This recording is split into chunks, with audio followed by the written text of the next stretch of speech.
My name's Enzo Sapojnikoff, and I've been riding mountain bikes for about 2 years now.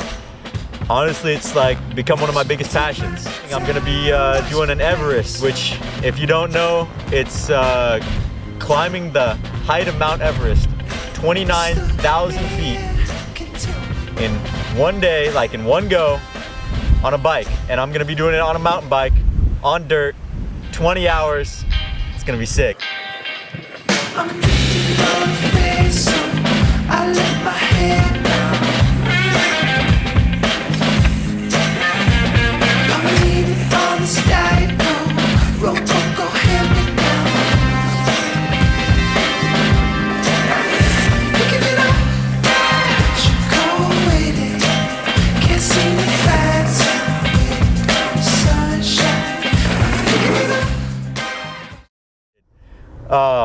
The main thing that I'm doing it for as well is I'm going to be raising money for COVID-19 relief and for Black Lives Matter because of all the recent events that are going on. I originally in the planning just focused on COVID-19 relief, but I decided I had to speak out and try and do something to support what's going on right now and all the protests and support black people. So I've mapped it out to be about 20 hours. So I'm gonna wake up at 2 a.m. on Tuesday, June 9th. I'm planning on being riding at 4 a.m. and it's just gonna be non-stop until about midnight. Like, as the day comes, I get more and more nervous, but I'm mostly just really excited.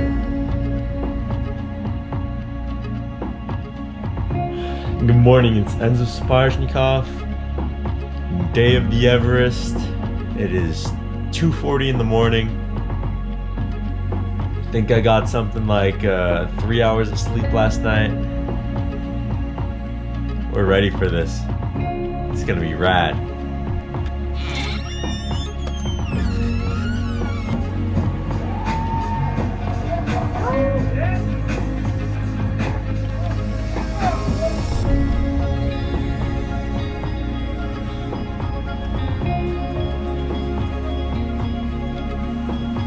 I don't think I had my head like wrapped around what it was gonna be like. The first lap was good. I did a chill 27-minute uphill. Yeah, it was that first lap was totally fine. The first 10 were totally fine. Yeah.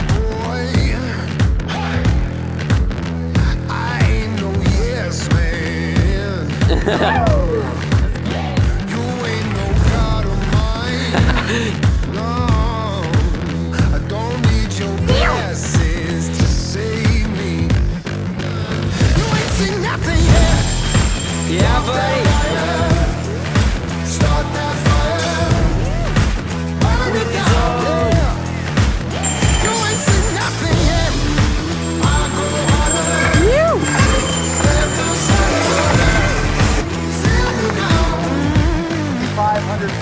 We got the smoothie. Yeah. We got like 6 more PB&Js. We got nanners. Dude, we're set. You ain't seen nothing yet. Walk that wire. Start that fire. Burn it down. You ain't seen Bro, gravel sucks. Oh yeah. Oh no. I banged my knee on like the 4th lap. That was giving me a lot of grief. Dude, it's just like, it's starting to get to the threshold that it's getting hard. After the 10th and 11th lap, I started feeling it. Yeah. Totally, in my legs and then mentally. And then we took a 15-minute break for lunch. And after that, I was going, and it was just so hard to pedal. My legs just felt like lead. My eyes were just falling shut. It was crazy. That was probably the darkest spot where I was just, why am I doing this? You know, I've been riding for 6-7 hours, and I'm not even to the halfway point yet. Like, what the hell am I doing? And I was in those dark thoughts, and I almost quit. I almost quit. But then the thought that really got me through it was all the people who have come out to support you and all the people who are lined up to come out later in the day. What are you gonna tell them when if you quit? I can't let that happen. And I just had to keep going. So I got down to the bottom after like that 15th lap, and my mom was there, and I just told her like how I was feeling, and she was just like, you're gonna finish, you're gonna do it. It was definitely seeing my mom there. It was such a good thing for me in my head, and that's really what got me through it. Just everyone pushing me forward, telling me I could do it. Half a lap later, I was back to it, just back on pace.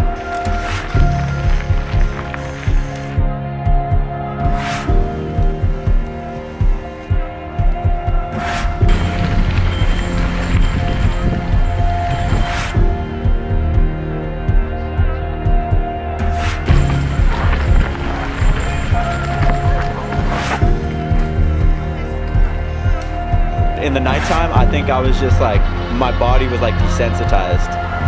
I could feel a little bit of the cold, that's why I had the jacket on, but it was, I didn't really register it.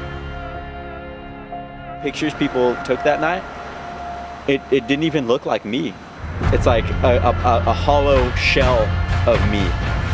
That's the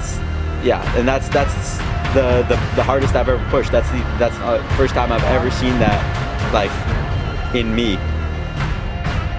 Someone said that I was given keys to the city of your dreams. I'm more content to walk outside the walls and catch a breeze.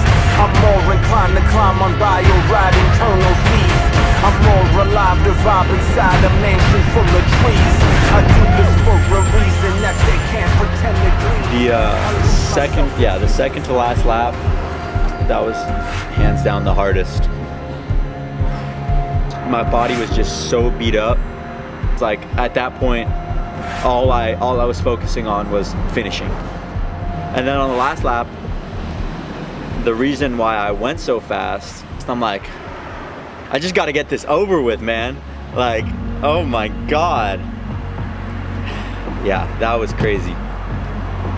That was, I don't know where I found the mental strength that was left to hit a last lap that fast, but I was happy that I went as hard as I did.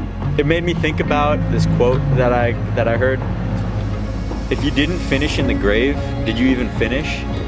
Like, you just have to bury yourself.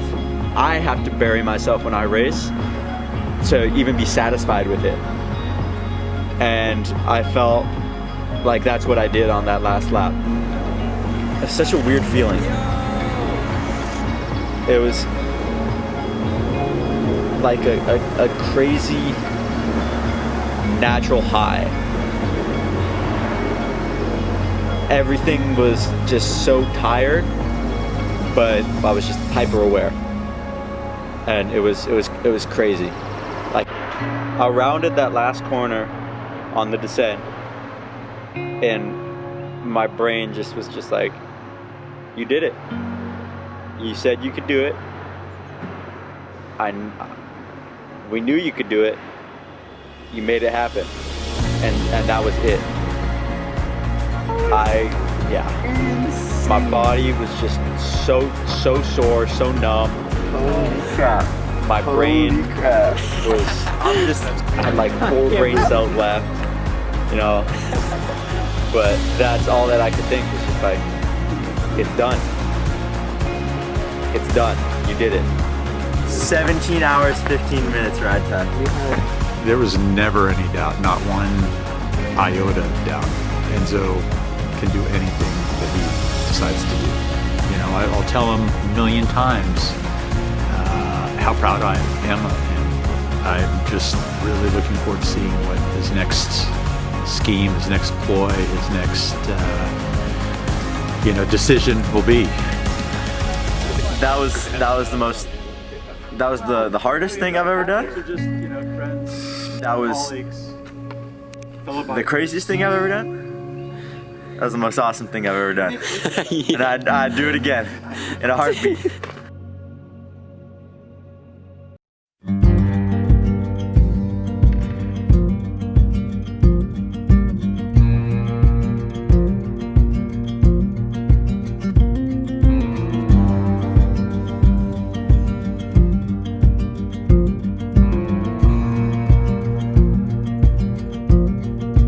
And I had such an amazing support crew with me. I had my cross-country mountain bike team.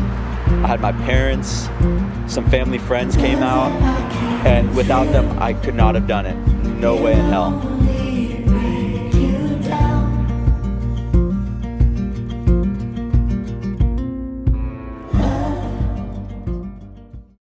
So can you like take my helmet off? My fingers don't work, bro. Yeah.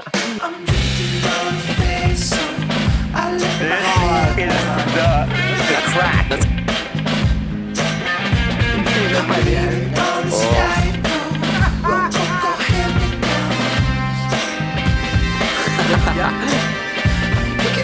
If you're hot, stay hot. You heard it here first. Get it. I want to give a shout out to Phil Guyman. My mom's cookies are the best. You ain't got shit on it. These are the gods right there. Oh, this is. Uh-oh, cool. Oh, no. I'm not filming that yet. Come with me as I take ganja into the wide world of.